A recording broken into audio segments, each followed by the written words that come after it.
من يهده الله فلا مضل له ومن يضلله فلا هادي له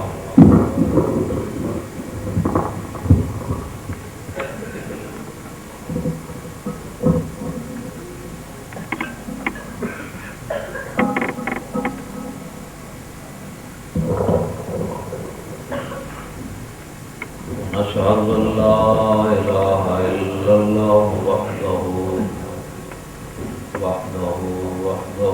لا شريك له ونشهد أن سيدنا ونبينا وحبيبنا ومولانا محمدا عبده ورسوله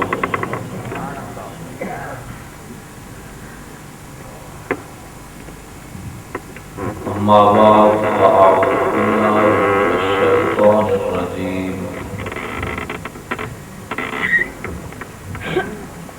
بسم الله الرحمن الرحيم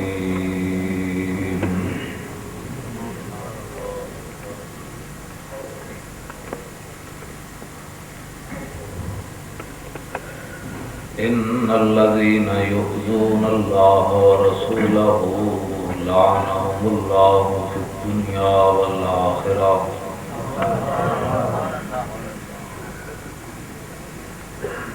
وأعد لهم عذابا مهينا صدق الله العظيم وصدق رسوله النبي الكريم الأمين إن الله وملائكته يصلون على النبي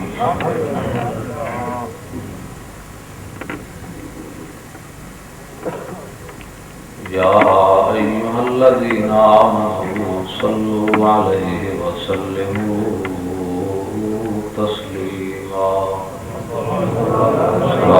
السلام عليك يا سيدي يا رسول الله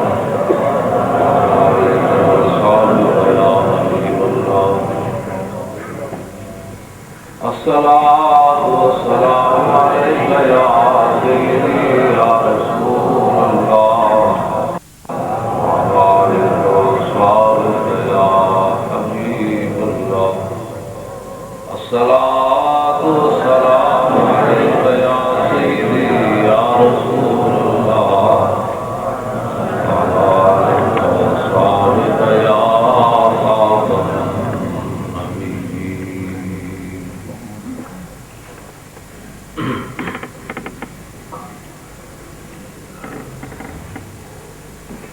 لوح بھی تو قلم بھی تو تیرا وجود الکتاب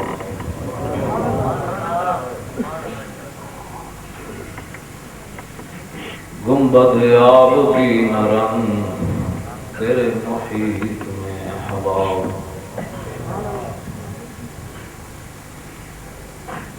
عالم آب و خاک میں تیرے ظہور سے فروغ ذرہ ریت کو دیا تو نے طلوع آفتاب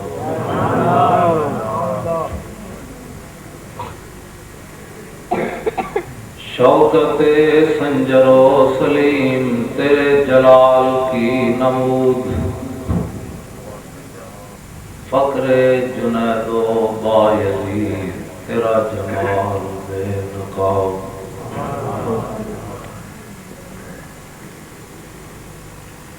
شوق تیرا اگر نہ ہو میری نماز کا امام میرا قیام بھی حجاب میرا سجود بھی حجاب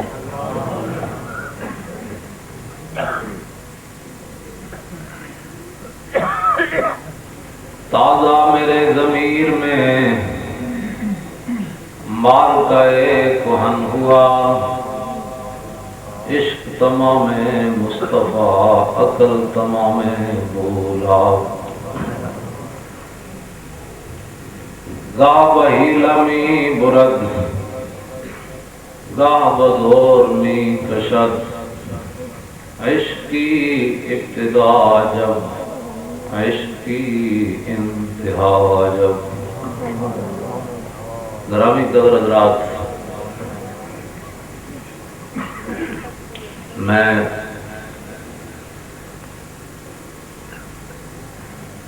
تمام منتظمین، علماء، عوام سے معذرت چاہتا ہوں کہ میں تاخیر سے پہنچا آپ کے یہاں۔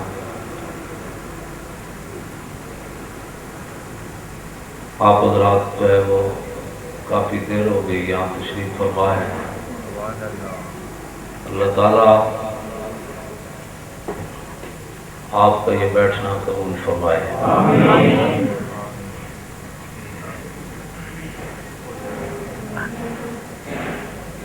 دوسری بات یہ ہے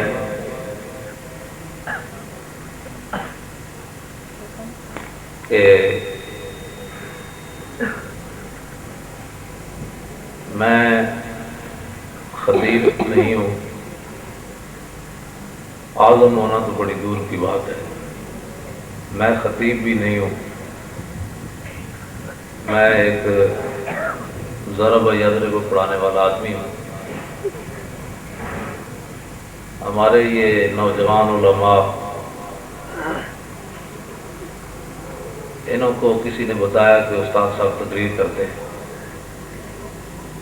میں تقریر نہیں کرتا، میں صرف چند باتیں جس طرح میں گفتگو آپ سے کر رہا ہوں اسی انداز میں چند باتیں آپ سے کروں گا۔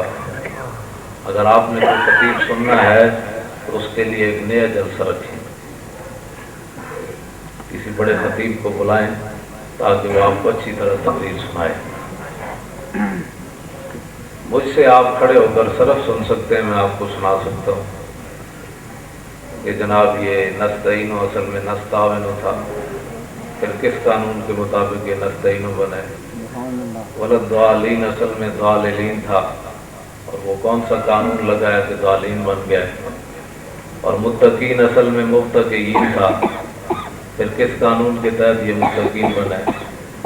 ہم یوقنون اصل میں یشکنون تھا، تو یا واو سے کیسے بدل گئی؟ یہ چیزیں مجھے آتی ہیں، تو میں پڑھاتے یہی رہا ہوں۔ رہ گیا تقریر، وہ تو خطیبوں کا کام ہے۔ اب جناب مسئلہ یہ ہے کہ حضرت خالد بن ولید رضی اللہ تعالیٰ عنہ رومیوں کے ساتھ جنگ کرنے کے لیے جا رہے ہیں۔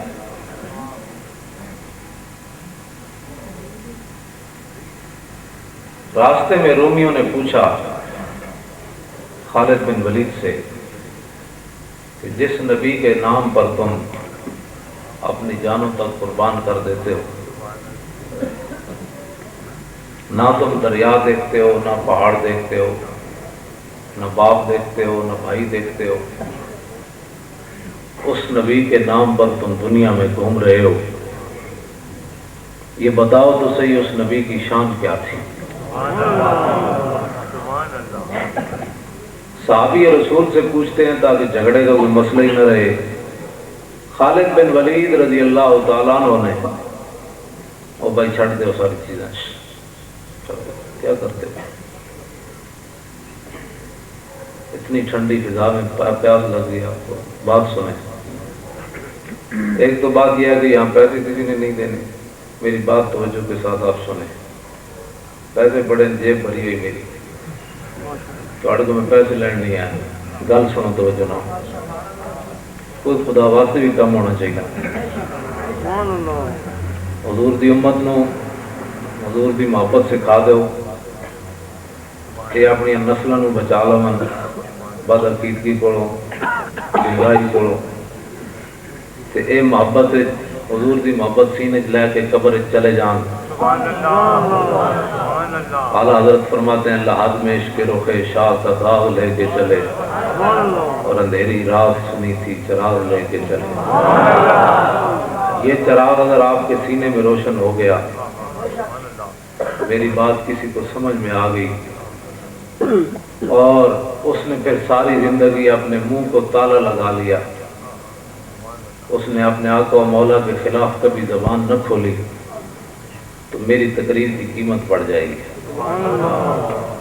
نعرہ تکبیر، نعرہ رسالت، نعرہ رسالت، نعرہ حیدری، غلام ہے غلام ہے، غلام یہ رسول میں، جشن عید میلاد النبی۔ بہت ہی بے ادبی کا دورہ ہے۔ جس آدمی کا کوئی کام نہ ہو، بسم اللہ بھی سیدھی نہ آتی ہو، کلمہ شریف بھی پڑھنا نہ آتا ہو، وہ بھی چند آدمی بیٹھ کر حضور کے علم پر بات کرتے ہیں، حضور کے اختیارات پر بات کرتے ہیں، حضور کے تصرفات پر بات کرتے ہیں۔ ان کو پتہ نہیں ہے کہ کتنی نازک بارگاہ ہے یہ۔ عزت بخاری کہتا ہے کہ ادب گاہ ہے زیر آسماں از عرش نازک تر، کہ آسمان کے نیچے سب سے نازک بارگاہ رسول اللہ کی ذات ہے۔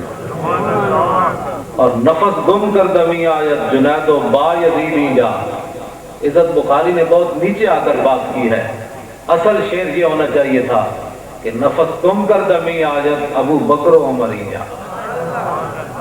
جنید و با یزید تو بہت باپ کے لوگ ہیں، ابو بکر و عمر بھی بارگاہ رسالت میں سانس گم کر کے بیٹھتے تھے کہ کہیں سانس بھی اونچا ہو گیا تو اعمال برباد نہ ہو جائیں۔ نعرہ تکبیر، نعرہ رسالت، نعرہ رسالت۔ اقبال کہتا ہے کہ عشق او سرمایہ جمعیت است۔ آج دنیا امت مسلمہ کی تباہی اور بربادی یہ ہے، یہ فرقے تبھی پیدا ہوئے ہیں۔ اقبال کہتا ہے امت مسلمہ جمع کس نقطے پر ہو سکتی ہے؟ اقبال کہتا ہے عشق او سرمایہ جمعیت است اور ہم جو خون اندر عروق ملت است۔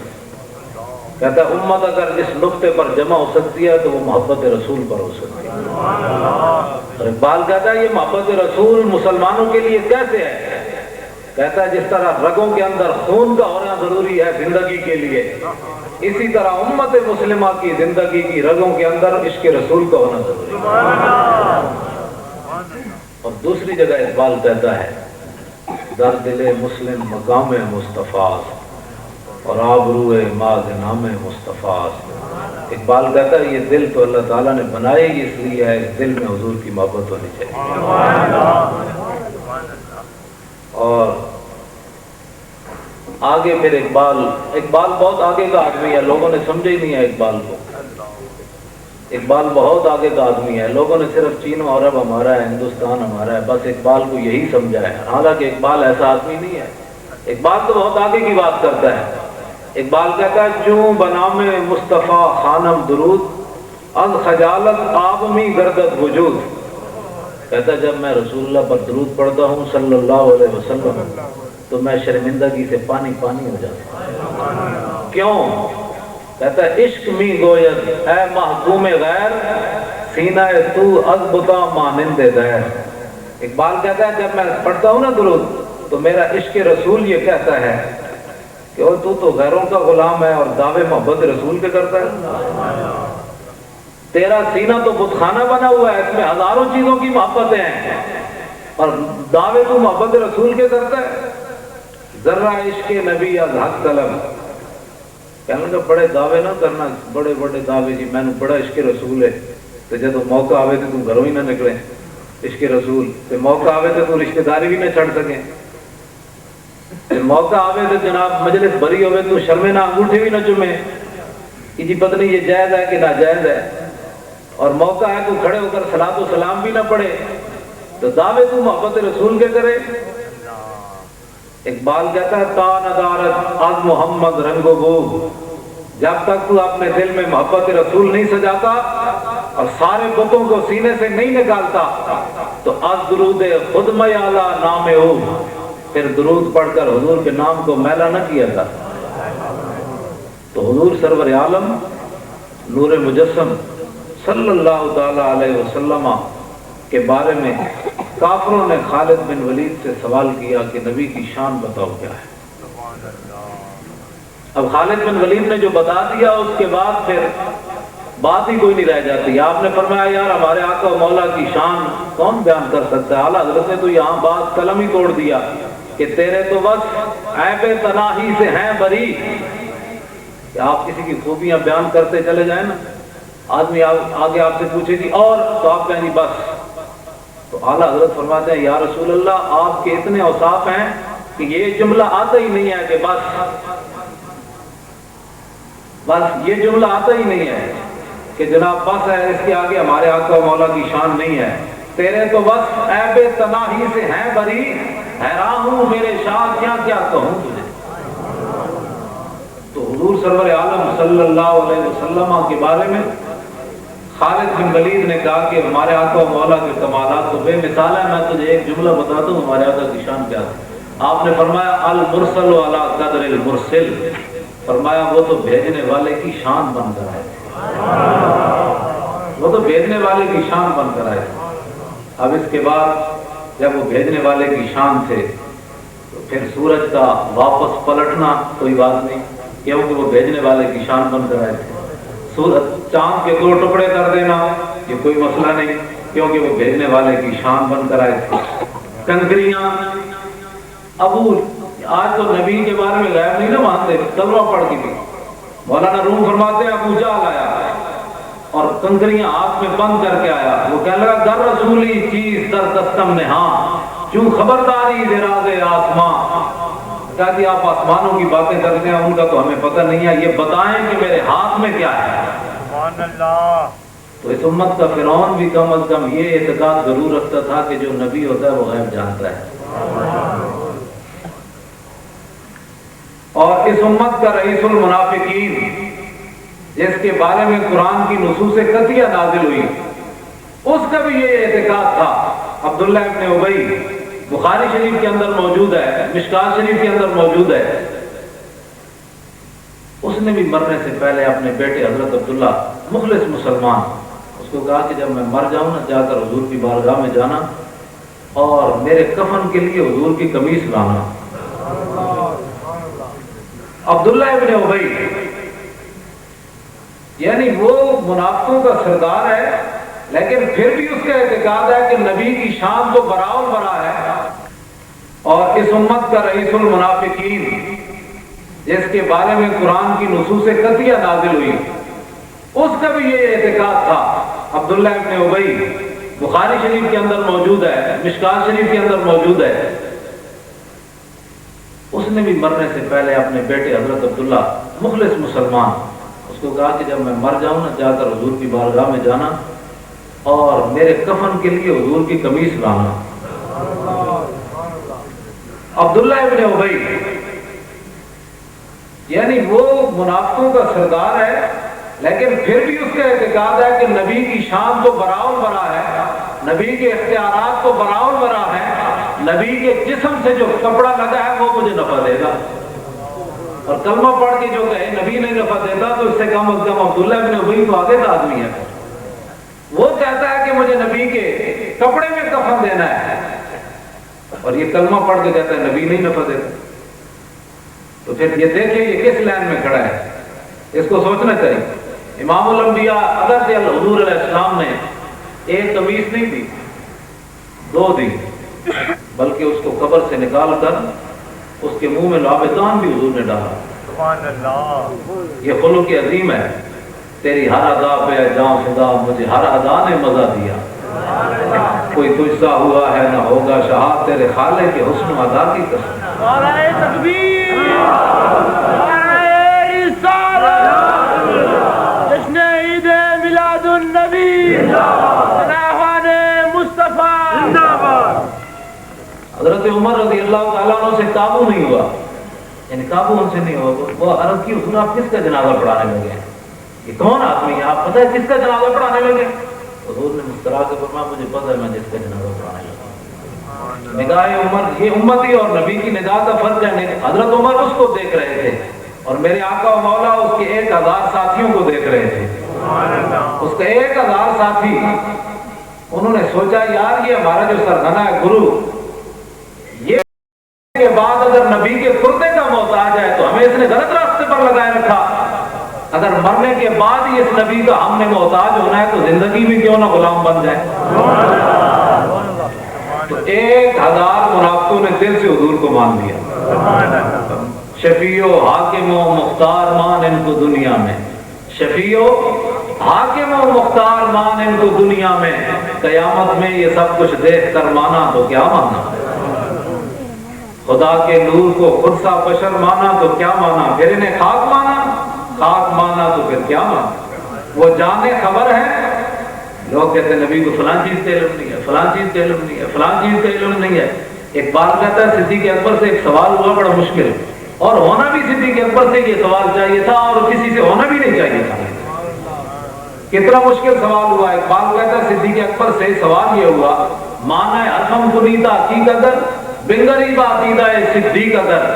صدیق اکبر سے یہ سوال ہوا کہ جناب آپ کو حضور سے زیادہ محبت ہے یا اللہ سے زیادہ محبت ہے. سبحان اللہ. کتنا مشکل سوال ہے. اور صدیق اکبر, میں عوامی ترجمہ نہیں کروں گا, ترجمہ شعر کا اور بنتا ہے. میں جو ہے نا وہ ایک عام سا ترجمہ کروں گا. اقبال کا جو صحیح شعر ہے وہ آپ کا ذہن متحمل نہیں ہے اس کا. میں صرف سادہ سا ترجمہ کروں گا جو آپ کے ذہن کے مطابق ہے. اقبال کہتا ہے قوت قلب و جگر گردد نبی, صدیق اکبر نے یہ جواب دیا, اور قد خدا محبوب تر گردد نبی. اقبال کہتا ہے صدیق اکبر نے آپ کے ذہن کے مطابق اس کا معنی یہ ہے کہ صدیق اکبر نے کہا کہ میں حضور کے واسطے سے رب تک پہنچا. لوگ پتہ نہیں کس توحید کی باتیں کرتے ہیں. اقبال کہتا ہے ہو نہ یہ نام تو کلیوں کا تبسم بھی نہ ہو, اور چمن دار میں بلبل کا ترنم بھی نہ ہو.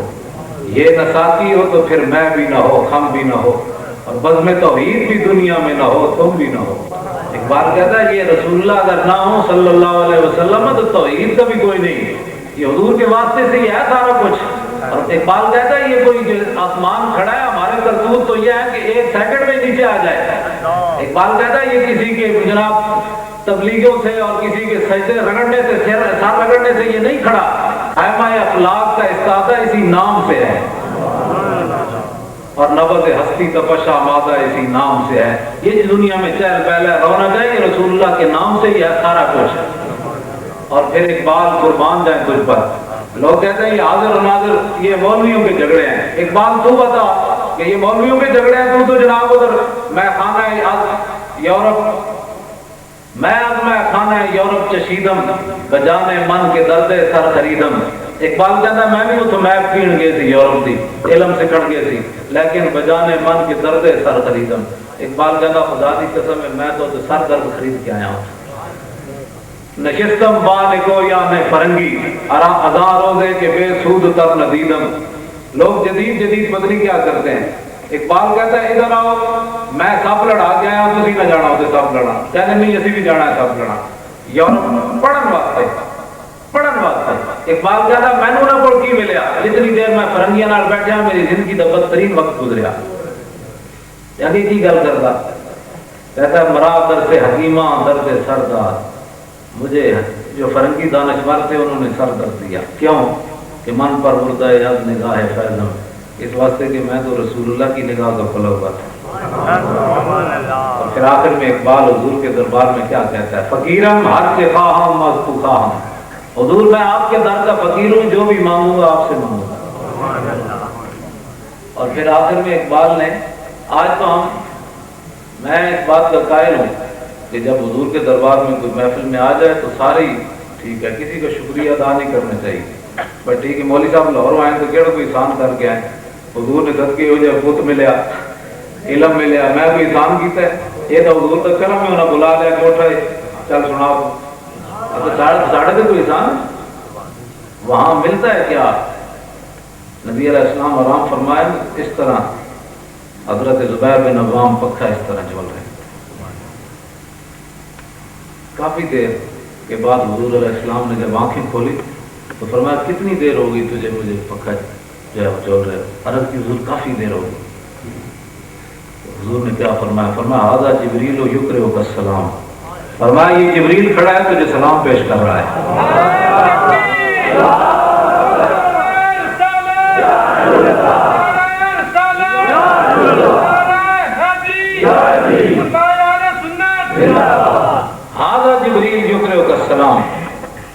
ہمارے وکیل صاحب کا نام لکھا ہے نا جن تحفظ ناموس رسالت، میں ان کو سلام پیش کرتا ہوں۔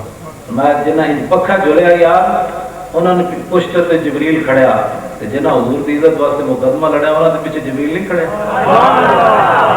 نعرہ تکبیر، نعرہ رسالت، آمد مصطفیٰ، آمد مصطفیٰ۔ معمولی بات نہیں ہے، معنی کیا ہے؟ جناب زبیر بن عوام کو حضور نے فرمایا تو نے جب تو میری حفاظت کر رہا تھا نا تو تیری پشت پر جبریل کھڑا تھا، وہ تیری حفاظت کر رہا تھا۔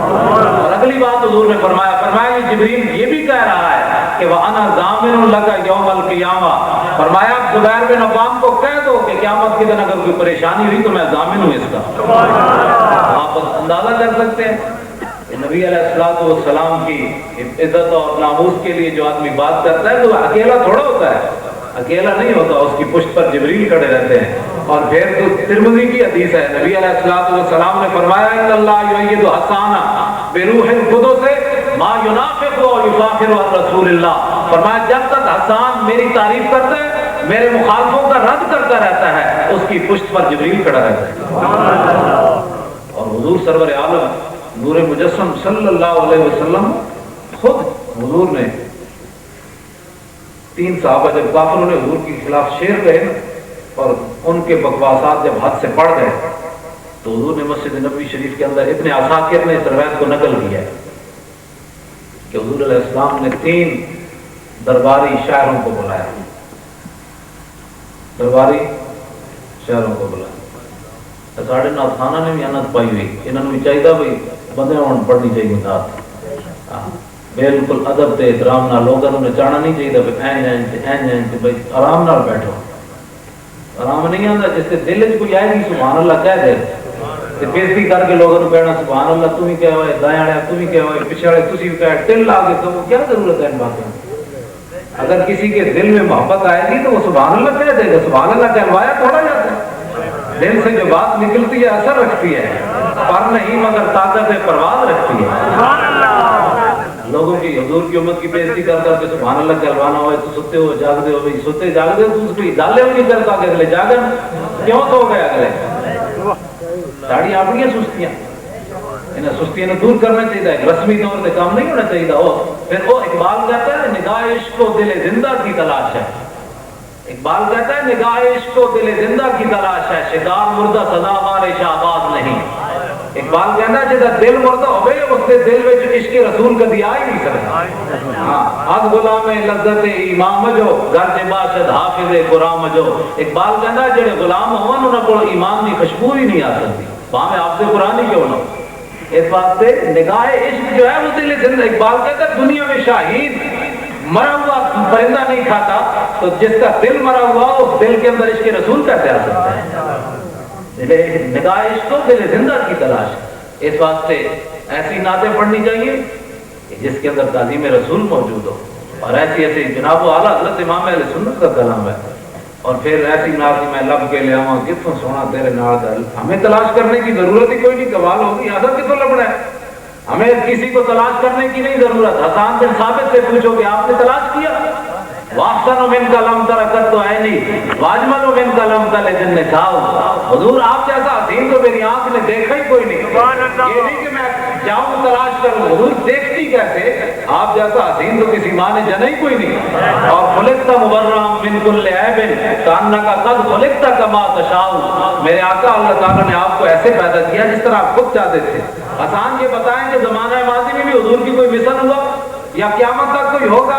تو حسان بن ثابت نے سرکار کے سامنے کھڑے ہو کر شعر پڑھا، وما فقد المازون مثل محمد وما مثلہ یوم القیامت یفتد، یا رسول اللہ زمانہ ماضی میں بھی آپ کی کوئی مثل نہیں ہوا اور قیامت تک پیدا کوئی نہیں ہوگا۔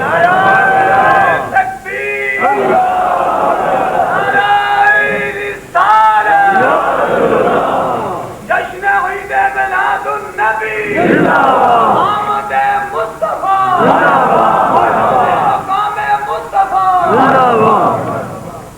اور حضرت حسان بن ثابت نے، لوگ کہتے ہیں کہ ہمارے پاس فلاں چیز ہے فلاں چیز ہے فلاں چیز ہے، حسان قربان جائیں آپ پر۔ اس لیے حافظ مظہر الدین صاحب فرماتے ہیں اے مظہر ہم بھی سنیں گے کوئی نعت رنگی، اے مظہر ہم بھی سنیں گے کوئی نعتِ رنگین، در ملاقات ہو گئی شاعر دربار کے ساتھ۔ حافظ مظہر الدین صاحب کہتے ہیں ہم بھی قیامت کے دن حضرت حسان کو تلاش کریں گے کہ جناب آج تو جناب یوسف اور جناب موسیٰ اور جناب ہارون جناب ادریس موجود ہیں، ان کے سامنے ذرا وہ پڑھیں محسن من کا لم ترکت تو ہے نہیں۔ حافظ مظہر الدین صاحب کہتے ہیں ہم بھی سنیں گے اے مظہر کوئی نعت رنگین، در ملاقات ہو گئی شاعر دربار کے ساتھ۔ یہ تو طیبہ کی محبت کا اثر ہے۔ لوگ ایسی پاگلوں والی باتیں کرتے ہیں۔ حافظ مظہر الدین صاحب کہتے ہیں یہ تو طیبہ کی محبت کا اثر ہے، ورنہ کون روتا ہے لپٹ کر در و دیوار کے ساتھ۔ یہ تو حضور کی نسبت کی بات ہے۔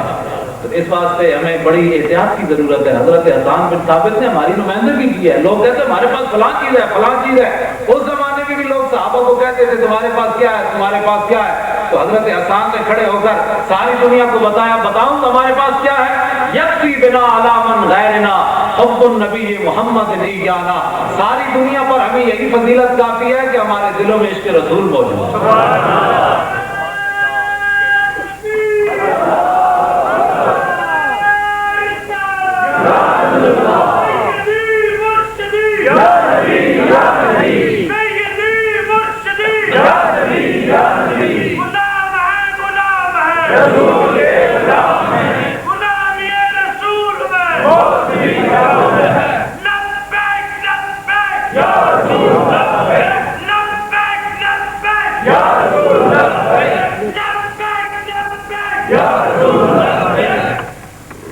یہی وہ جذبات ہے۔ بزرگوں نے نعرہ لایا جی امریکہ انہوں نے تصویر ویکھ لوے تے آج توبہ کر لو۔ جب ان کے کوڑوں کے اندر یہ جذبہ ہے تو جوانوں کا اندازہ کون کر سکتا ہے۔ دو نیم ان کی ٹھوکر سے سہارا و دریا، دو نیم ان کی ٹھوکر سے سہارا و دریا، سمٹ کر پہاڑ ان کی ہیبت سرائی۔ اور بزرگوں نے جو نعرہ لایا نا وہ ہمیں نہیں لگا۔ اقبال کہنا دو عالم سے کرتی ہے بے گانہ دل کو، عجب چیز ہے لذت عاشق۔